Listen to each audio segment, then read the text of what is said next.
Bien, entonces comenzamos capítulo 19 el día de hoy, en el cual podemos dividir quizás este capítulo en dos partes.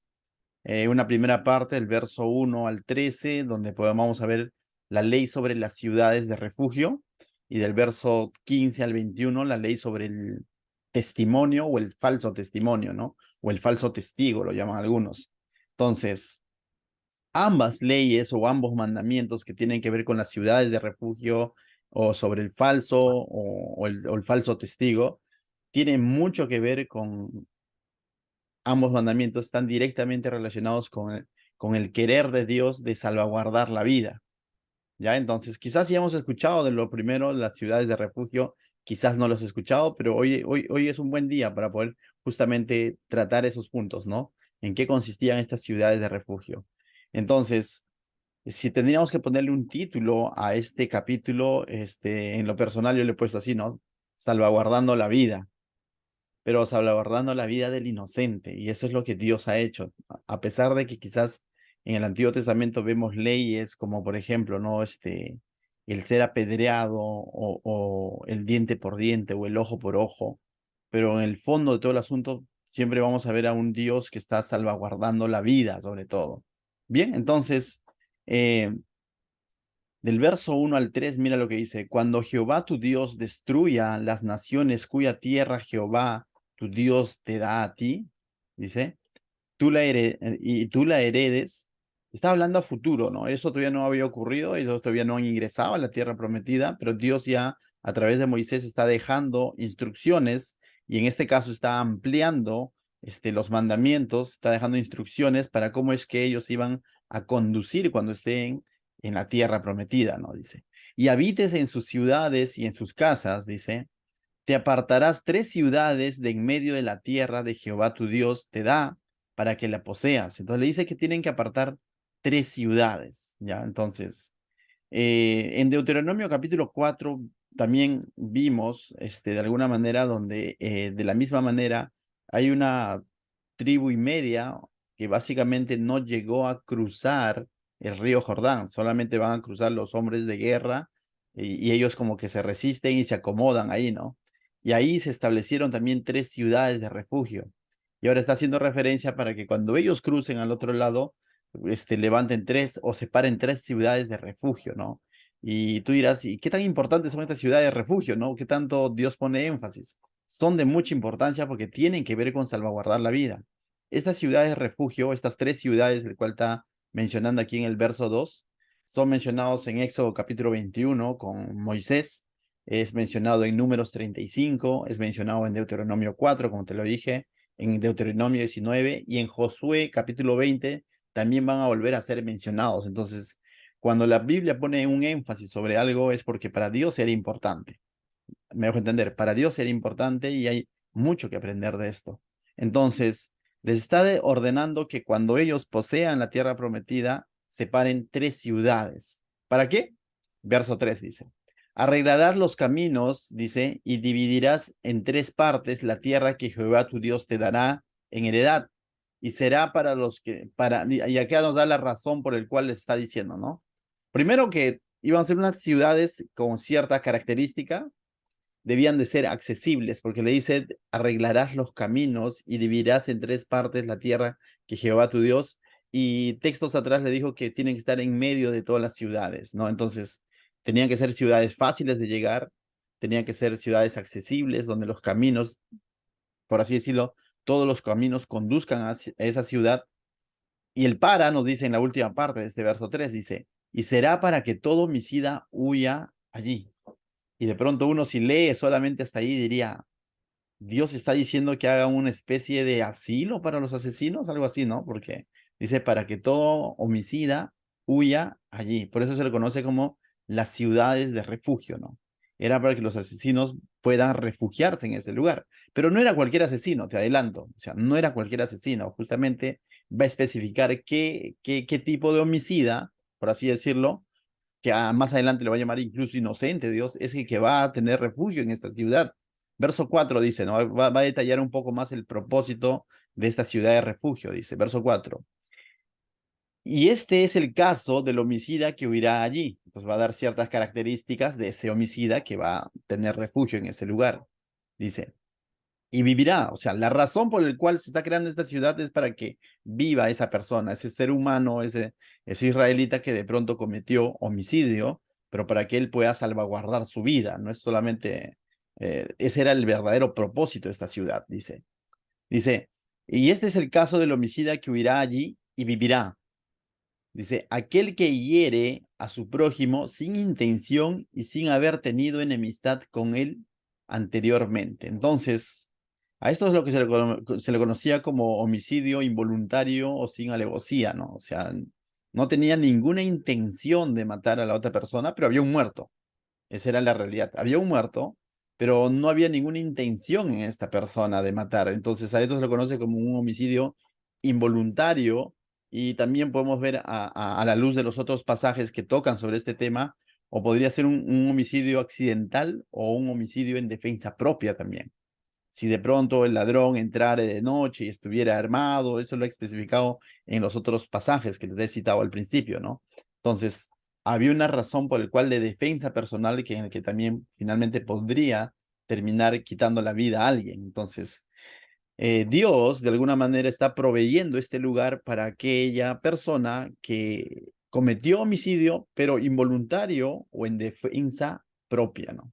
Hace poco hemos visto, creo que los noticieros, ¿no? Sobre, no sé si vieron, sobre una persona que de pronto decidió usar su arma porque entró el delincuente y de pronto sometió a su esposa y a su hija, ¿no? Y es como que un poco polémico, ¿no? Dicen, oye, pues lo mató, pero, y dicen, no, pero ¿cómo sabía si estaba armado o no estaba armado? Entonces, la sociedad, ¿no? Como que de pronto dice, no, pero está bien lo que ha hecho, ¿no? Porque es en defensa propia, ¿no? Entonces, de alguna manera, vemos aquí en la palabra de Dios también que tiempos atrás Dios ya había provisto incluso una causal cuando una persona va a ser declarada inocente, por así decirlo, porque más adelante lo va a declarar inocente a este homicida involuntario o en defensa propia, ¿no? Entonces, verso 5 dice, como el que fuere con su prójimo, va a poner un ejemplo de este homicidio involuntario. No es el único caso, ¿ya? Sino es un ejemplo. En otros pasajes, en el Éxodo, en Números, hablaba que incluso, como te decía, era de defensa personal. Pero acá pone un ejemplo que era normal para la época, dice. Como en el que fuere con su prójimo al monte a cortar leña y al dar su mano el golpe con el hacha para cortar algún leño, saltar el hierro del cabo y diere contra su prójimo, y éste muriere. Aquel huirá a una de estas ciudades y vivirá. Entonces, está relatando un caso, no sé si con todos creo que tenemos la idea de que es un hacha, mango de madera y la punta, este, por así decirlo, el instrumento y el hacha en sí para cortar es de hierro, ¿no? Entonces, y eso muchas veces, lo puedo decir por testimonio personal, ¿no? En la sierra, cuando tú trabajas con el hacha o trabajas con el pico, muchas veces el metal sale del mango, ¿no? Y eso puede causar accidentes, es más, ha causado accidentes. Y aquí está poniendo un ejemplo de esos, ¿no? De que si se saliera el hierro y este hierro le cae a alguien en la cabeza, lo más probable es que lo va a matar, ¿no? Entonces dice, y la otra persona muriere, entonces definitivamente este es un accidente, lo que nosotros lo llamamos, ¿no? Si sucediera eso, pero finalmente esa persona murió a causa de la acción del otro, no intencional, no porque le tenía bronca, como decía al inicio, no es que porque él tenía algo contra su prójimo, simplemente fue parte de un accidente. Pero debemos entender también un poco el contexto. Según las citas que te cité al principio, donde se toca sobre las ciudades de refugio, de alguna manera, según Números 35, sobre todo lo lees luego a detalle, cada familia, cuando sucedía eso, como que de pronto delegaba, por así decirlo, o escogía a un miembro de la familia o a un pariente al quien lo llamaban el vengador, por así decirlo, el vengador de la familia. Entonces, esta persona tenía, como que dice, la facultad de parte de la familia para ir y cobrar venganza ante un asesinato, ¿correcto? Y entonces, de alguna manera eso también debemos entender de que es una reacción, ¿no? Donde muchas veces cuando te enteras que alguien mató a tu familiar, es como una reacción de venganza propia en el ser humano, ¿no? Entonces, Entonces, de aquel homicida accidental, quien quitó la vida sin querer queriendo, como dicen, su vida estaba en juego, ¿no? Si él estaba suelto, lo más probable es que el otro venga, lo mate y ahí veríamos un nuevo crimen y un nuevo asesino, pero este asesino sí ya sería con alevosía, ¿no? Con intención, porque con intención de venganza. Y entonces el problema se incrementaba más todavía. Entonces Dios, conociendo el corazón del ser humano, la reacción del ser humano, crea esta ciudad de refugio para este tipo de homicidios involuntarios, ¿no? Para salvaguardar la vida y también para salvaguardar al otro de no cometer en su venganza, en su sed de venganza o en su dolor de cometer un homicidio con alevosía, ¿no? Entonces vemos, por eso te decía, estos mandamientos tienen mucho que ver con salvaguardar la vida, ¿no? Entonces, bien, verso 6 dice, no sea que el vengador de la sangre, o sea, del que ha muerto, dice, enfurecido, persiga al homicida y le alcance por ser largo el camino y le hiera de muerte, no debiendo ser condenado a muerte por cuanto no tenía enemistad con su prójimo anteriormente. O sea, definitivamente la pena de muerte estaba escrita en la ley mosaica, pero este homicidio involuntario no era para pena de muerte. O sea, definitivamente no calificaba porque no había alevosía. Y lo vuelve a recalcar, dice, ¿no? Le van a dar muerte a una persona que accidentalmente mm, eh, mató a otro, por así decirlo.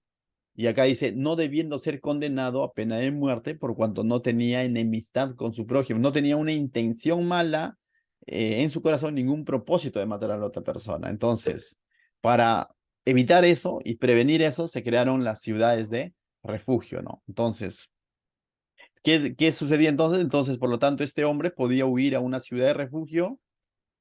Por lo general era una ciudad levítica donde era administrada por la tribu de Leví también en esta ciudad de refugio y él podía permanecer ahí a salvo, ¿no? O sea, el poblador de Israel sabía que no podía ingresar así nada más a esa ciudad de refugio porque esas ciudades de refugios eran administrados por los sacerdotes levitas, ¿no? Entonces, aquel que huía a ese lugar, su vida era salvaguardada, ¿no? Era puesto a salvo, ¿correcto? Ahora, ¿hasta cuándo es la pregunta? Uno, hasta que se esclarezcan los hechos, ¿sí? Porque tenía que haber toda una investigación, ¿ya? Y así podía ser dejado libre, ¿no? Pero no solamente así, sino incluso, lo vemos en el libro de Números, si no me equivoco, él debía estar ahí un tiempo hasta que muera el sumo sacerdote, por ejemplo.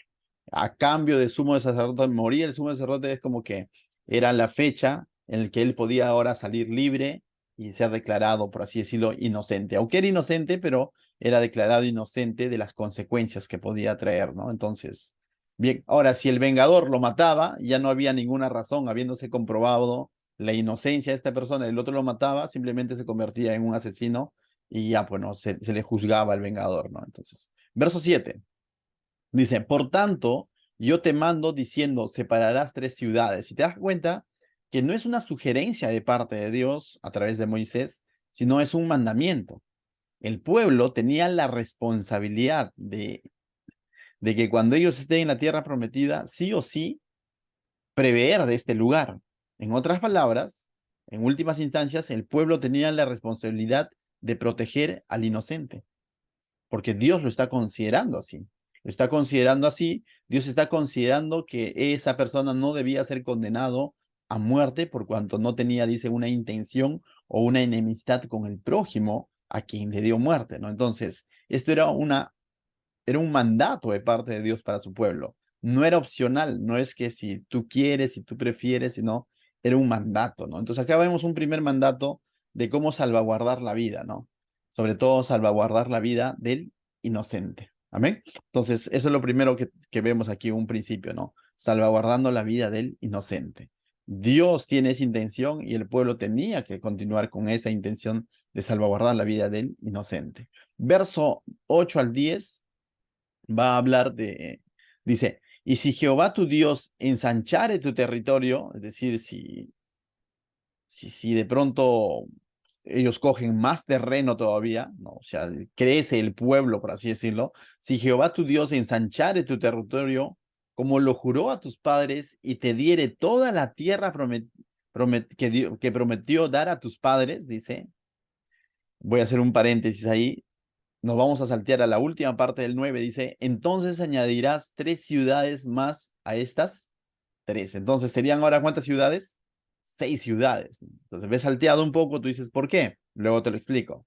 Pero dice, si Dios ensanchara ese territorio y creciere ellos, el pueblo, ahí había entonces más población y había más necesidades de estas ciudades de refugio, ¿no? O de centralizar estas ciudades de refugio porque tenía que ser de libre acceso. Alguien dijo, ¿no? Llega la civilización, también llega la delincuencia, llegan los problemas, ¿no es cierto?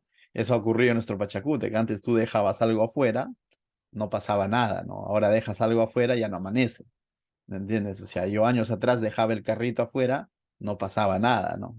Ahora sí o sí lo tengo que guardar. Como anécdota, ¿no? Me quedaba dormido y de pronto amanecía y decía, el carro, oh, está afuera, y no me había pasado nada, ¿no? Entonces dije, gracias Dios. Pero hoy en día ya no podría dejar el carro afuera, porque de pronto amanece sin espejo, sin llantas, no qué sé yo, ¿no? Entonces, algo así, ¿no? Entonces, como que se sabía de que si se incrementaba la población, crecía la población, también estos casos iban a crecer, ¿correcto? Iban a aumentar. Entonces Dios le dice, si Jehová tu Dios ensanchare tu territorio como juró a tus padres y te diere todas esas tierras, entonces añadirás 3 ciudades más a estas, ¿no? Entonces es interesante, sigue en la misma idea, pero yo quería retroceder un poco al verso 9 para quizás no salirme del tema, pero para ver algo interesante.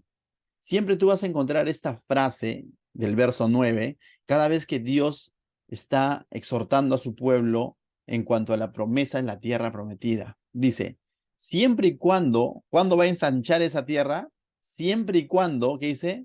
Guardares todos estos mandamientos que yo te prescribo hoy para ponerlos por obra, que ames a Jehová tu Dios y andes en sus caminos todos los días, ¿no? Entonces, esto iba a llegar a una consumación en que Dios les iba a dar todo esto y Dios estaba dispuesto a ensanchar su tierra, a ensanchar el territorio, siempre y cuando, dice, ellos guarden estos mandamientos, los pongan por obra, no dice se aprendan de memoria, sino guarden, la palabra guarden es atesoren los mandamientos de Dios, anhelen los mandamientos de Dios, y ese anhelar tenía que verse evidenciado en un obrar. La palabra obrar es que practiquen, vivan conforme a esos mandamientos, y de esa manera ellos dice, amen a Jehová su Dios. Alguien dijo, ¿no?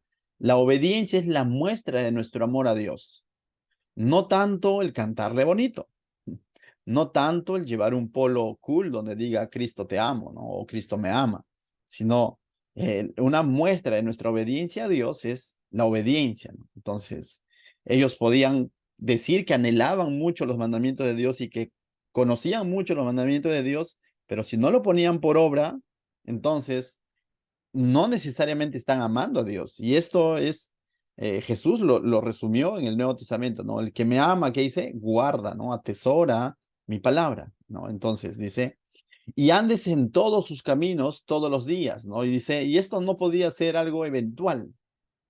Guardar los mandamientos, obrar conforme a los mandamientos de Dios, amar a Dios, no podía ser algo eventual, sino dice, y andes en todos sus caminos y todos los días, ¿no? Entonces, no solo podía ser en ciertas áreas, solamente en los rituales o solamente cuando presentaban sus sacrificios, sino era un diario vivir, tenía que ser en ellos un estilo de vida, ¿no? Entonces, yo quería detenerme un poco ahí porque básicamente lo mismo Dios espera hoy en día de su iglesia, que guardemos su palabra, ¿no? Que lo pongamos por obra. No creo que eso haya prescrito, ¿no? No creo que hoy en día de pronto diga, no, ya estás bajo la gracia, ¿sabes qué? No obres. Ciertamente, no obramos para salvación, pero Santiago es claro al decir que la fe sin obras es muerta.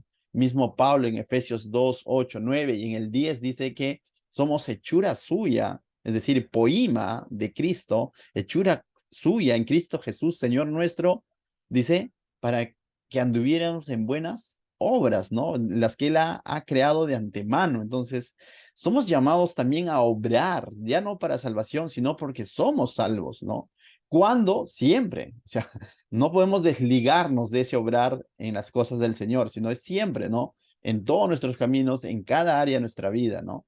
Y, y, y, y de pronto dices, ¿y me darán tierra prometida? No, sino gozarás de las bendiciones que son en Cristo Jesús, Señor nuestro. Lamentablemente hoy muchos creyentes, y quisiera incluirme también de alguna manera, porque quizás no gozamos de toda la abundancia de las bendiciones de Dios, porque justamente nos hemos quedado con esa idea de que Jesús murió para darme salvación y ya, y estoy viviendo un cristianismo a medias, ¿no? Entonces, debemos de pronto reflexionar un poco en esto y decir, Señor, por gracia soy salvo, y no creo que tú me hayas llamado a bendecirme solamente cuando ya esté allá en el cielo contigo, sino también a bendecirnos estando aquí en la tierra y tener vidas abundantes.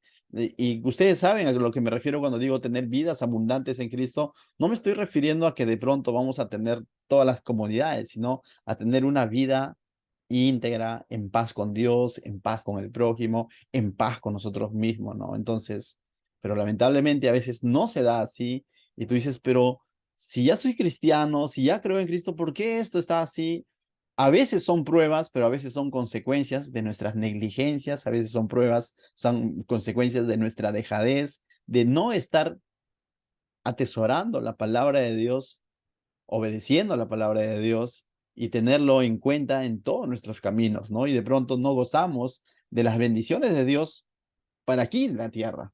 Entonces, eso quería hacerlo como paréntesis y continuamos con Deuteronomio, ¿no? Entonces, verso 10 dice, entonces, volviendo a la ciudad de refugio, les dice que si ellos caminan conforme a sus mandamientos, aman a Dios y lo contienen en todo a Dios, entonces Dios les va a añadir tierras, pero ellos también deberían de añadir más ciudades de refugio, ¿no? Entonces, y ciertamente en Josué capítulo 20, verso 7, el 8 lo lees, por cuestión de tiempo no lo voy a leer, habla de estas ciudades como ya ciudades reales, porque recuerda que Josué ya es escrito cuando ellos ya están en la tierra prometida. Aquí se está escribiendo como una instrucción en lo que ellos van a poner en práctica después, a futuro. Pero en Josué capítulo 20 se habla de estas ciudades ya incluso dándole una distribución dentro de la tierra prometida, ¿no? Y es interesante. Verso 10 dice, para que no sea derramada sangre inocente en medio de la tierra que Jehová tu Dios te da. ¿Te das cuenta de esa palabra que ha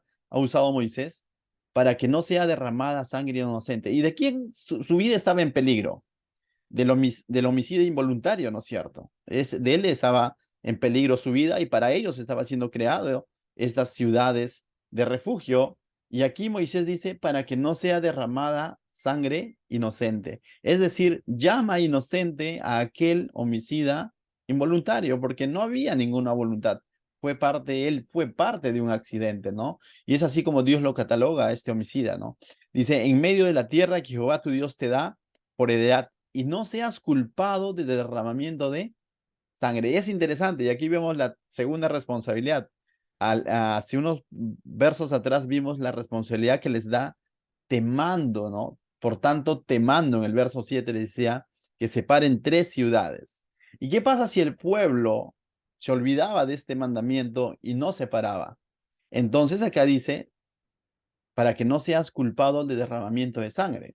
Entonces, algo lógico, si el pueblo no separaba estas tres ciudades, entonces se iba a derramar sangre de muchos inocentes que involuntariamente dieron muerte a alguien. Por tanto, Dios culparía por el derramamiento de sangre de esos inocentes, a los pueblos y a los gobernantes que debían de haber separado esa ciudad, a los líderes de las tribus, ¿no? Entonces, había una responsabilidad. Entonces, por eso es que te digo, esta ley es una aplicación práctica del no matarás. ¿Por qué? Porque ellos al ser negligente con ese mandamiento, estarían siendo partícipes de que se derrame sangre inocente. Y de alguna manera estarían quebrantando la ley de no matarás, porque estaban siendo partícipes por no prever de estos lugares, ¿no? Entonces, a veces pensamos que asesino es solamente aquel que va y comete la acción, pero también aquel que de pronto no hizo nada por prevenir esa acción, por prevenir ese daño, ¿no? Y eso también a modo de aplicación para nosotros, ¿no? O sea, tú dices, yo no he matado a nadie, ¿no? Recordemos que cuando decimos no he matado a nadie, lógicamente estamos bajo la gracia, pero nos hemos olvidado que en la gracia los estándares son más altos, o en otro caso, mejor dicho, bajo el nuevo pacto de Jesucristo, los estándares son más altos. Jesús dijo, ¿no? El que llamase fatuo a su hermano ya pecó, ¿no? O el que de pronto tuvo esa intención, esos malos pensamientos hacia su hermano, de alguna manera ya lo asesinó en su corazón, ¿no? Entonces, no lo dijo Pablo, no lo dijo Juan, lo dijo Jesús. Entonces, nos olvidamos a veces que los estándares para el cristiano son más altos. No hay necesidad todavía de que lleguemos a ejecutar un asesinato como lo conocemos, sino Dios nos está diciendo, hey, mis principios siempre son para salvaguardar la vida, ¿no? Y en ese sentido, nosotros somos llamados también a velar por la vida de los demás, ¿no? Tú dices, yo no deseo mal a nadie. Ya, podríamos decir, no, yo no deseo mal a nadie. Mira, a modo de aplicación, no deseo mal a nadie. Tampoco he pensado en matar a nadie, ¿no? O sea, puedes decir eso, ¿no? Y tampoco he llamado fatuo o tonto o torpe a alguien, ¿no? Entonces, Jesús me libré. Pero si nosotros lo llevamos bajo estos mismos términos, el hecho de nosotros ser partícipes, como alguien dijo, o nuestros oídos sean depósitos para que otro venga y hable mal de otro y lo mate con sus palabras, por así decirlo, y dañe al prójimo, y nosotros somos receptores de todo eso, de alguna manera nos volvemos cómplices. Y como cristianos debemos tener cuidado de eso, porque a veces no lo vemos así. Dices, yo no hablé mal, pero sí escuché todo lo que decían y no dije nada. Entonces no estoy siendo un pro vida en los términos de Dios. Porque el pro vida en los términos de Dios salvaguarda la vida del prójimo, salvaguarda el testimonio del prójimo. No entra, diríamos, en chismes. Y yo pongo bastante los ejemplos en el tema de la política, ¿no? El cristiano, yo creo que una de las debilidades del cristiano y en el que el cristiano peca de boca muchas veces es cuando juega fútbol y otro cuando habla de política. Cuando juega fútbol porque se le sale toda la piconería y, no, o sea, ya los que juegan fútbol deben saber eso, ¿no?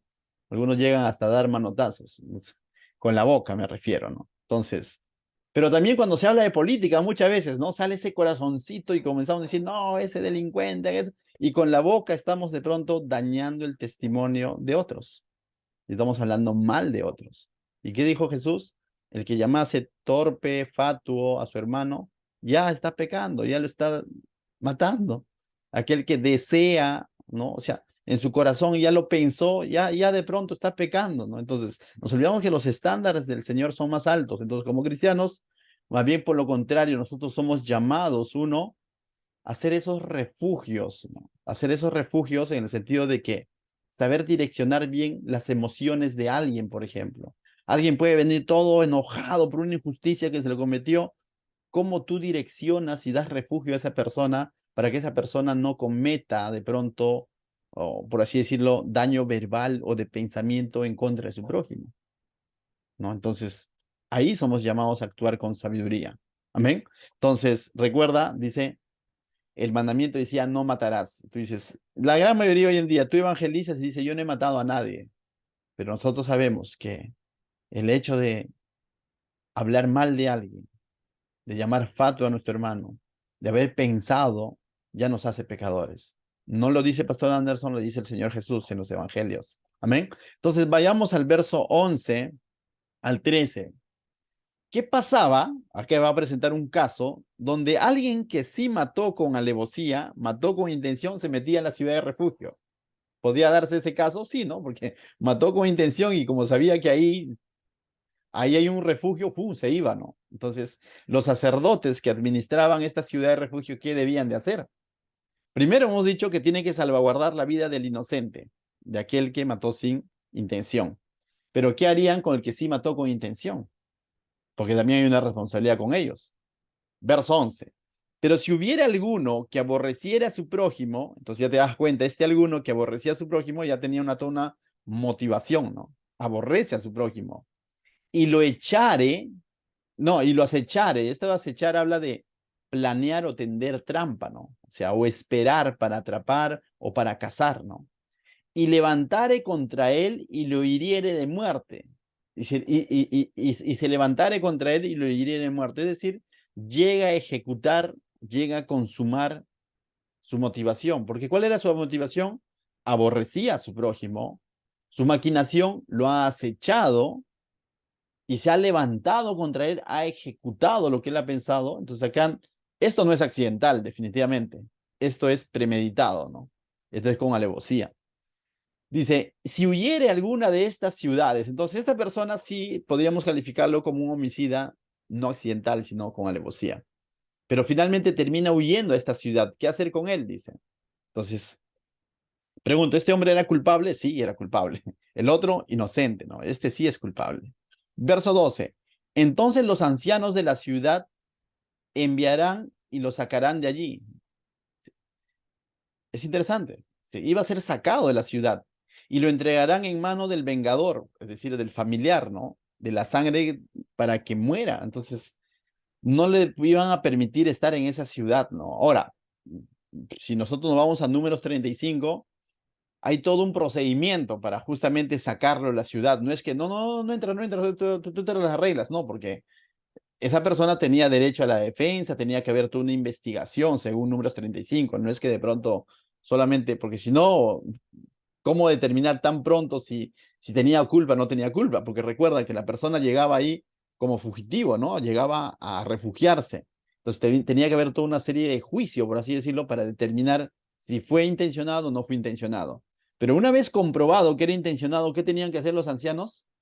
Sacar a esa persona de la ciudad de refugio y entregárselo, dice, y lo entregarán en la mano del vengador, ¿no? Pareciera que cuando dice el vengador, como que era un personaje, lo vuelvo a repetir, ¿no? Era un familiar, muchas veces un pariente, ¿no? Que de pronto escogido de la familia del agraviado, ¿no? Y quien iba a cobrar la muerte, ¿no?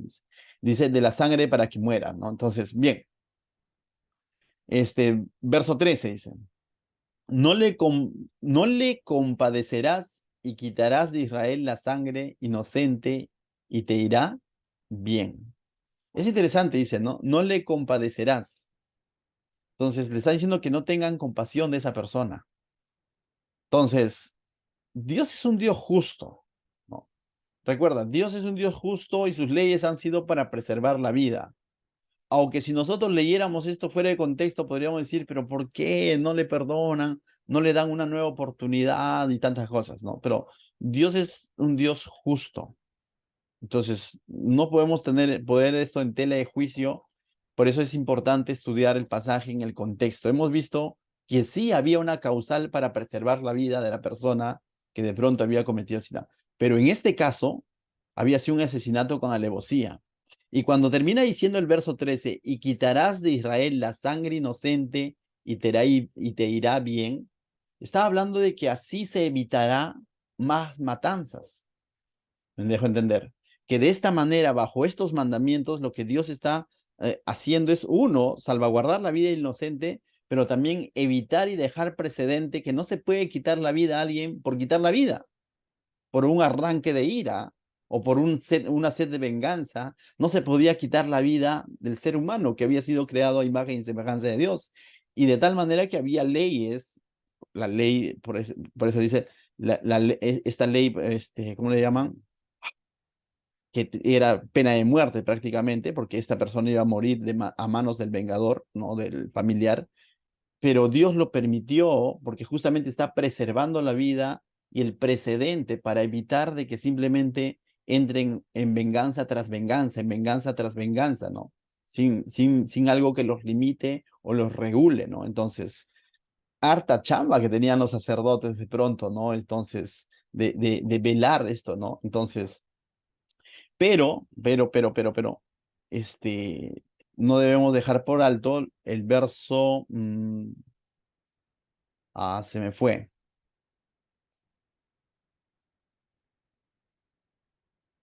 Bueno, más adelante está, o no, más atrás está. Bien. No, más adelante está, más adelante, más adelante. No debemos dejar pasar por alto, cuando yo les decía, había todo un procedimiento había un trabajo realmente de parte de los sacerdotes. No es que ellos de pronto decían, oye, ¿cómo hacemos con este? Yo tengo duda, ya no importa que entre a la ciudad, o si no, no, se queda porque se queda fuera de la ciudad. No, no podía haber una duda. Más adelante vamos a ver que tenía que ser 2 o 3 testigos como mínimo para dar por sentado la inocencia o la culpabilidad de alguien, ¿no? Entonces ahí también vemos cómo es que Dios está eh, mandando a que su pueblo sea exhaustivo, sea diligente en la investigación, ¿no? A que no deje pasar por alto o simplemente que no actúen a la ligera, ya sea si van a declarar inocente a alguien o van a condenar a alguien, ¿no? Porque tenía que ver con la vida de una persona, ¿no? Ahora, así como ellos tenían que prever un lugar de refugio para el inocente, ellos también debían de garantizar de que la persona que mató con alevosía cumpla su condena, que era la pena de muerte. O sea, te das cuenta, ambos son ordenados por Dios. Ambos principios son establecidos por Dios. La preservación de la vida del inocente y la condena, cuando dice no compadecerás, no lo compadecerás a esta persona que mató con alevosía, Dios mismo está dando este encargo a su pueblo, ¿no? Y es interesante porque hace poco compartía un proverbio con mis estudiantes en el colegio, Proverbio 17:15. Mira lo que dice el Proverbio 17:15. El que justifica al impío es el que justifica al impío es el que da por inocente al pecador, por así decirlo, ¿no? Al que cometió el agravio. Y el que condena al justo, también existe ese tipo de jueces, ¿no? Hoy en día existen esos tipos de jueces. El que de pronto da por inocente al culpable y el que condena al justo. Ambos son igual abominación a Jehová, dice el proverbio. O sea, a ambos Dios detesta, a ambos Dios aborrece. Tanto a aquel que justifica al impío, no le da la condena que debe de darle, como al que condena al inocente. Ambos, dice, son abominación para Jehová. Si ambas cosas son abominación para Jehová, ¿qué agrada a Jehová? Lo que justamente estamos viendo en Deuteronomio. El que salvaguarda la vida del inocente y el que da condena al, al que cometió el asesinato o el homicidio con alevosía, ¿no? Entonces, no tanto es, oye, pero mi corazoncito, pero pobrecito, pero es mi familiar, pero es mi conocido. No, no podían ser subjetivos en eso. Tenían que ser objetivos conforme a los principios que Dios les está mandando, ¿no? Entonces, es interesante. Bien, ahora, a modo de aplicación, ¿qué tiene que ver esto hoy en día con nosotros, no? O sea, tú dices, ya estamos aprendiendo un poco quizás de la cultura de Israel, cómo era, cómo es que Dios es un Dios justo, ¿cierto? Cómo es que Dios es un Dios que está salvaguardando la vida, sí, en términos generales estamos aprendiendo esos principios, pero también muchos han dicho o han observado comentaristas en cuanto a este pasaje, estas ciudades de refugio vienen a ser una especie de sombra del Señor Jesucristo. Porque hoy en día, pero el Señor Jesucristo, por así decirlo, con una pequeña distinción, ¿no? En estas ciudades de refugio se salvaguardaba la vida de un ser humano, pero de un ser humano inocente. Pero en el Señor Jesucristo, la Biblia dice que la paga del pecado es muerte. Tú y yo, de alguna manera, merecíamos la muerte, pero el Señor Jesucristo es nuestro refugio. De tal manera que en Él no solamente encontramos refugio, sino que encontramos perdón y cambio de vida. De tal manera que el pecado ya no nos alcanza. Y eso es algo que nosotros debemos de observar, ¿no? Quizás tú digas, yo no cometí homicidio, pero sí pequé contra mi hermano, pequé contra Dios, pero vine a Jesucristo y Jesucristo está ahí, hoy en día sigue ahí, dispuesto, accesible, así como estas ciudades, accesible por la predicación del Evangelio, accesible para que todo aquel que de pronto ha faltado a Dios o ha faltado a su prójimo, venga y se refugie en Él, pero no solamente se refugia, sino encuentre perdón y encuentre cambio de vida. ¿Me dejo entender? ¿Sabes por qué? Y seremos libres de la condena y libre del pecado porque el gran sumo sacerdote ya murió, pero resucitó. Y ese es Jesucristo. Entonces, Él ya murió por nuestros pecados. El libro de Hebreos dice que Él se compadece de nuestras debilidades. el libro de Hebreos dice que Él entregó su vida por nosotros y Él es el que ha traspasado ese velo de separación entre Dios y los hombres. Y ahora nosotros tenemos acceso al trono de la gracia por lo que Cristo ha hecho. Entonces, Él es nuestro refugio, Él es nuestro descanso, ¿no? Entonces, y es más, me animo a decirte, ¿no? No debemos de vivir con ese pensamiento de fallarle a Dios o de pecar, pero sabemos que si por negligencia o si por dejadez llegásemos a pecar, el libro de Juan, la carta de Juan dice que tenemos abogado en Cristo. Si confesamos nuestros pecados, Él es fiel y justo para perdonar nuestros pecados, ¿no? O sea, no vivamos cogiéndonos de eso, diciendo, peco nada más y me cojo de eso, sino me refiero a que si en algún momento tú consideras, o hoy quizás que le has fallado al Señor, es un buen tiempo en el que tú tienes que decirle, Señor, en ti hay refugio. En ti la muerte, la condena no me alcanza, porque tú has muerto por mí, has pagado por mis pecados.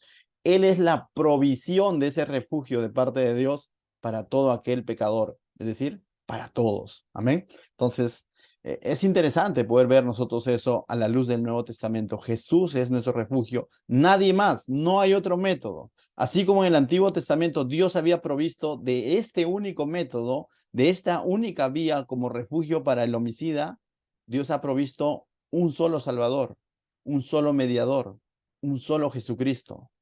En Él encontramos perdón, en nadie más. No encontramos perdón en la iglesia, no encontramos perdón en el pastor, no encontramos perdón en una imagen, encontramos perdón solamente en Cristo, en nadie más. Amén. La confesión de pecados debe ser ante el Señor Jesucristo. Ni siquiera la confesión de pecado podría ser ante cualquier otro personaje, ¿no? Lamentablemente la humanidad en su desesperación, cuando comete algo malo, recurre a diversos medios como su refugio. Pero hay un solo refugio y ese verdadero refugio es Jesucristo. Amén. Bien, continuamos entonces volviendo al verso 14, de aquí en adelante ya es más corto. Va a hablar sobre la ley sobre el testimonio o el falso testimonio. Dice, verso 14 primero, en la heredad que poseas, es una especie de paréntesis este verso 14, dice, en la heredad que poseas en la tierra que Jehová tu Dios te da, no reducirás los límites de la propiedad de tu prójimo que fijaron los antiguos. Bien, cuando ellos ingresen a la tierra prometida, se va a repartir la tierra prometida. Josué, Caleb van a comenzar a repartir la tierra prometida y van a plantar una especie de hitos. Aquel entonces los hitos eran hechos de piedra, ¿no? Entonces hasta hoy en día creo que se usa todavía en los lugares rurales como la sierra, ¿no? Pero aquí en la costa usan unos fierros con cemento y te ponen tus hitos, esos son tus límites, ¿no? Entonces lo mismo iba a suceder allá cuando ellos entran a la tierra prometida, iban a poner unos hitos de piedra, pero las piedras pueden ser movidas.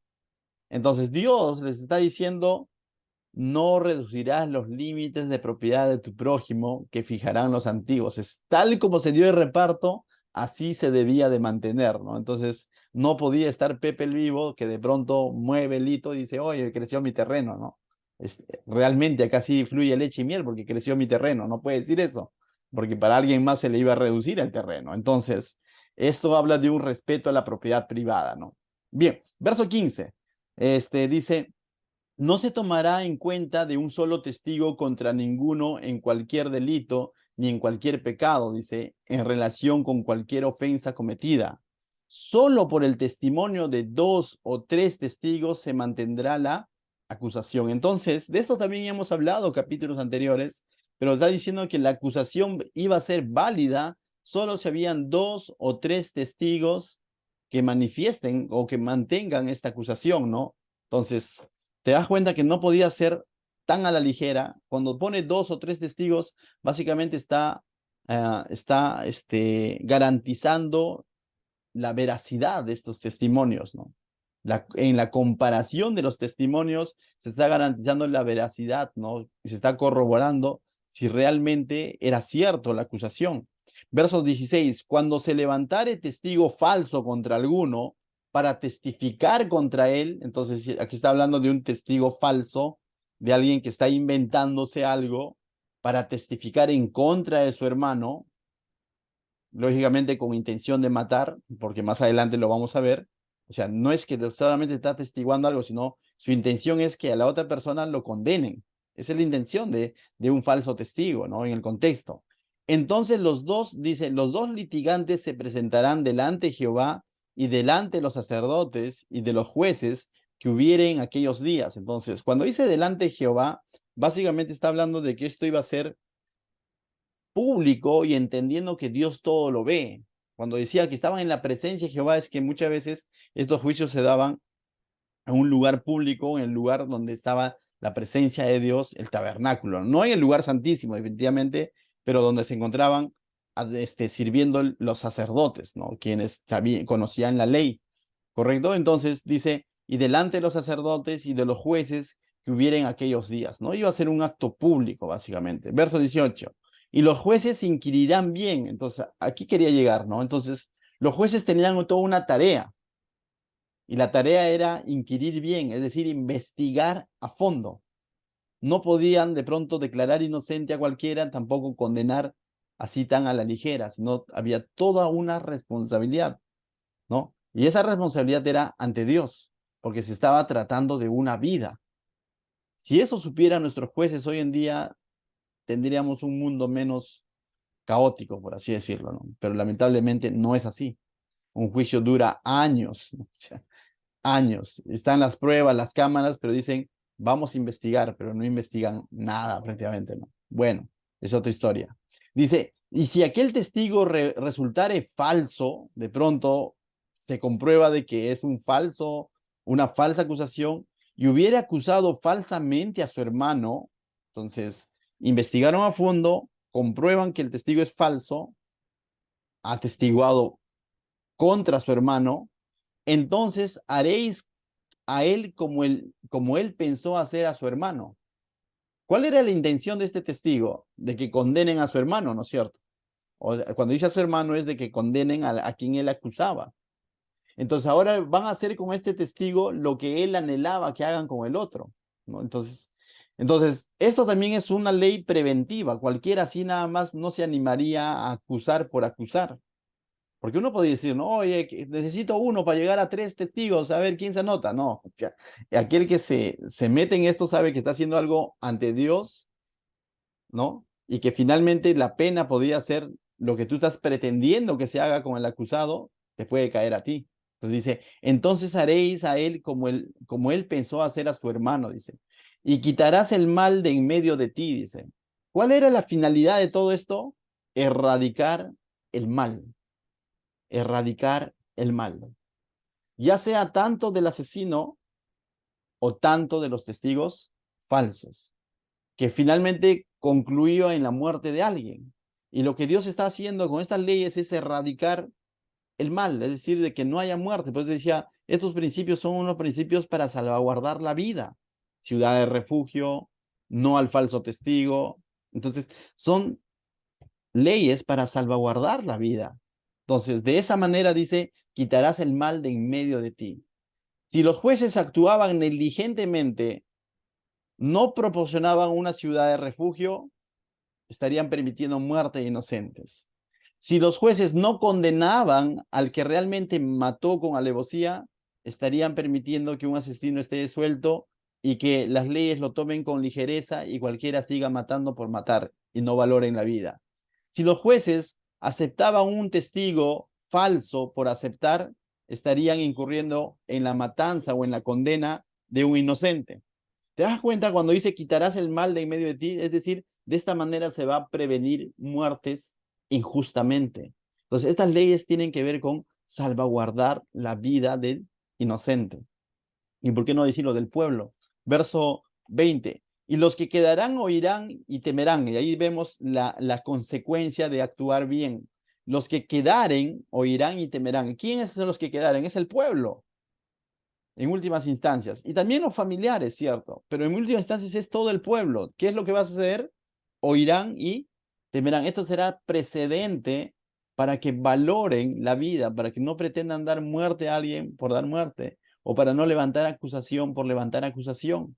Dice, y no volverán a hacer más una maldad semejante en medio de ti. Y esto evitaría, de alguna manera, esto prevendría de que se haga maldad en medio del pueblo, ¿no? Entonces, para su época, esta ley es una ley revolucionaria, como dicen algunos. Es una excelente ley la que Dios está proveyendo, ya sea a través de la ciudad de refugio, ya sea de corroborar el testimonio de alguien. Es una excelente ley. ¿Por qué?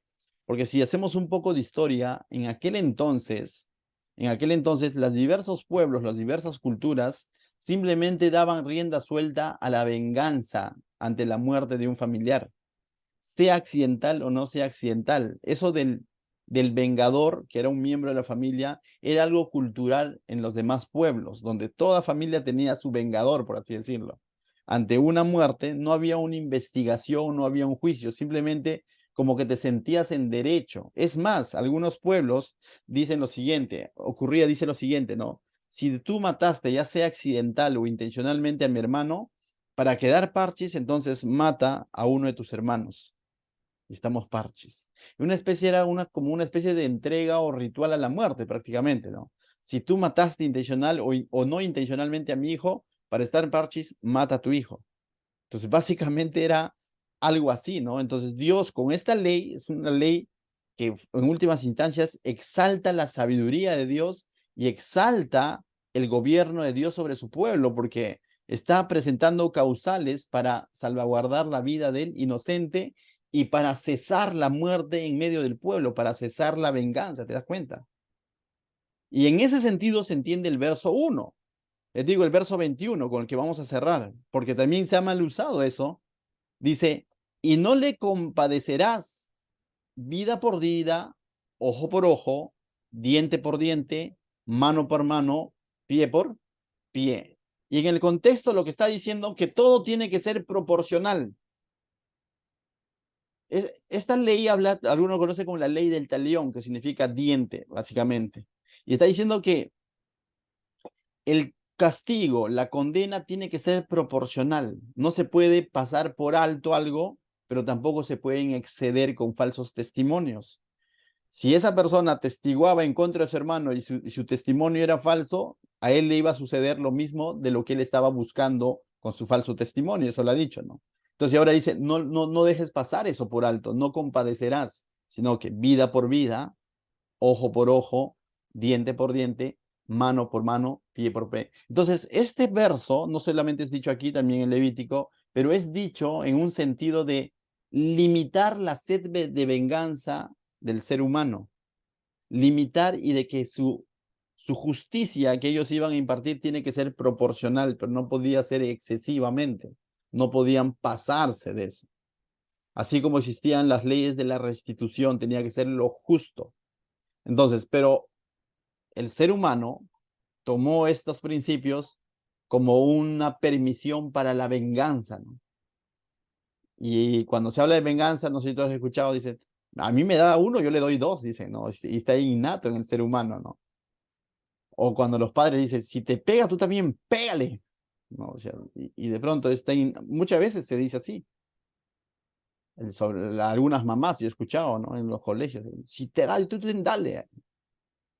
Bueno, debemos comprender que no conocen a Dios, ¿no? ¿Por qué?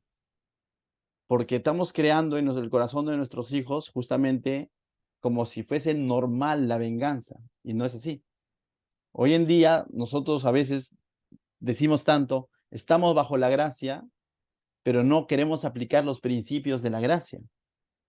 Ese principio Dios lo dio en un contexto de proporcionalidad y que el pueblo no se exceda en su venganza.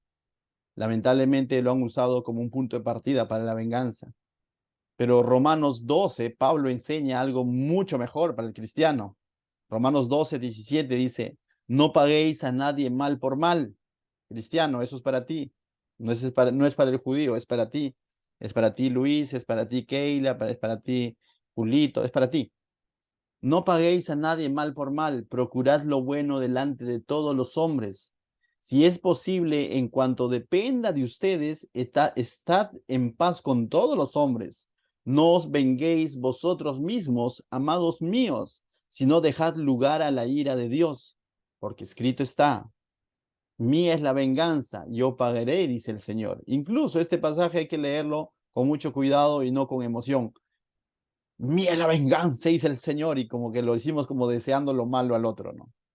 No, la intención de Pablo no es que le desees lo malo al otro.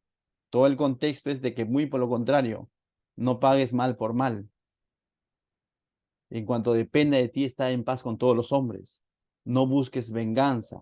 Confía que finalmente Dios es el que va a juzgar, pero no va a juzgar bajo tus propios deseos o términos. El juicio de Dios puede ser, ¿sabes qué? Que esa persona se arrepienta y venga a los caminos del Señor. Y luego llegue a tu iglesia y te diga, hola, me dejo entender. Entonces, no tanto uy, Señor, que tú ya tuya es la venganza, dice. Lamentablemente sacamos fuera de contexto. Dice, así que si tu enemigo tuviere hambre, dale de comer. Mire el sentido de Pablo, dice. Si tuviere sed, dale de beber. Pues haciendo esto, ascuas de fuego amontonarás sobre su cabeza. No seas vencido de lo malo, sino vence con el bien el mal. Entonces, ese es un principio para el creyente hoy en día, ¿no? ¿Cómo es que nosotros debemos de actuar? Buscando siempre salvaguardar la vida del prójimo en todo sentido. No me estoy refiriendo solo en el sentido literal de la vida, porque alguien le va a quitar la vida, sino de salvaguardar la vida al prójimo en el sentido de buscar el bien del prójimo. ¿Es difícil? Es recontra difícil. Necesitamos del Espíritu Santo para llegar a aplicar todo esto, definitivamente, pero tienes ese Espíritu Santo. Y mientras más nos rindamos a Dios, Dios nos capacita para poder de alguna manera obrar de esa manera. A mí, en lo personal, te lo digo, cuando me lo hacen a mí, no se me hace muy difícil, pero cuando lo han hecho a alguien que es de los míos, se me vuelve difícil, pero no imposible, alguien me dijo.